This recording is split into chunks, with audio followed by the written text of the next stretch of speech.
is an awesome turnout. This shows Minnesotans care. Wow! We know this is a hard time to be here. Some of you have left your jobs early. Many of you have picked up your kids early to bring them here because Minnesotans care about our children. And thank you for being here today.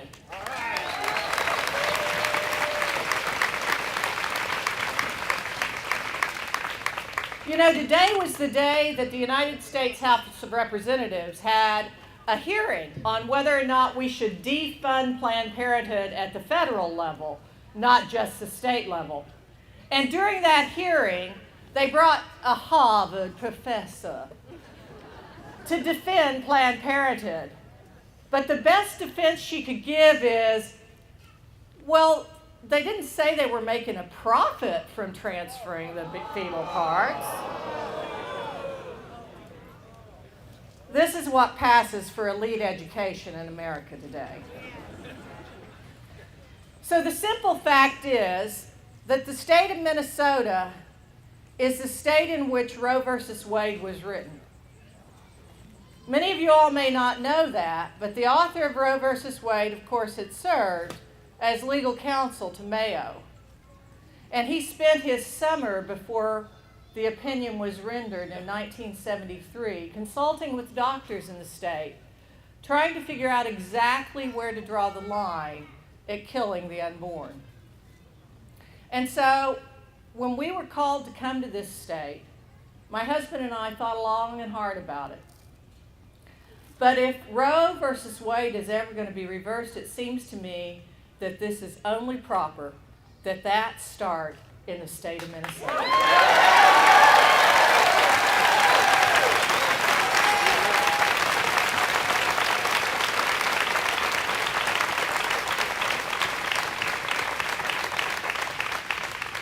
And we've got some of the best pro-lifers in the nation here. We've got people like Brian Gibson.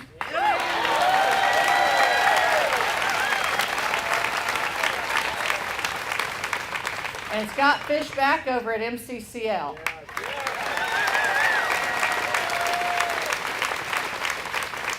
And then we've got all the fine women at all the crisis pregnancy centers and at Guiding Star.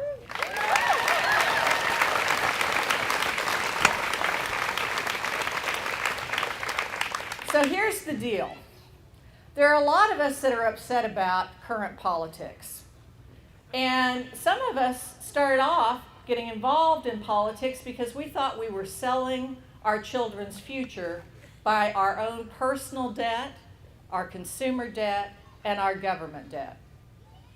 But none of us thought we would actually be selling our children piece by piece, which is what these videos show.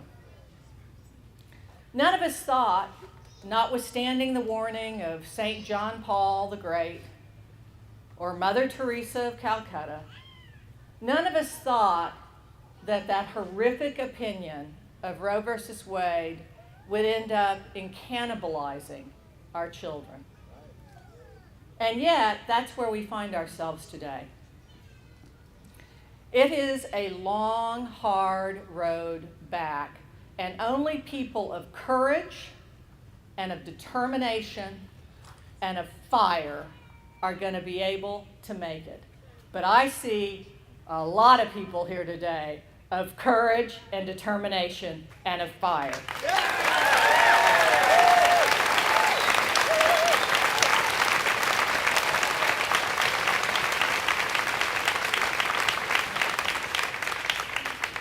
Minnesota is selling our future piece by piece by refusing to investigate Planned Parenthood and other abortion clinics here. We are one of the few states in the union that allow abortions right up until the moment of delivery. We have no post-viability ban in this state. We are one of the few states in the union that doesn't regulate its clinics.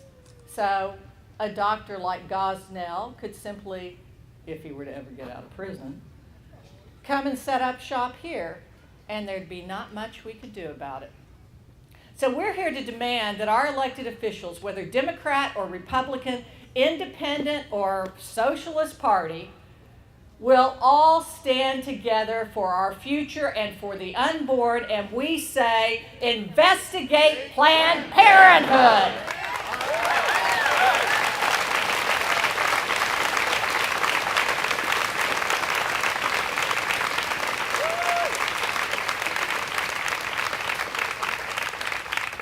Scripture is clear that we will be accountable for what we do. It is also clear that when God chooses to act, no one can stand against him. And we are on the right side of this issue, so go forward and bring the fire down!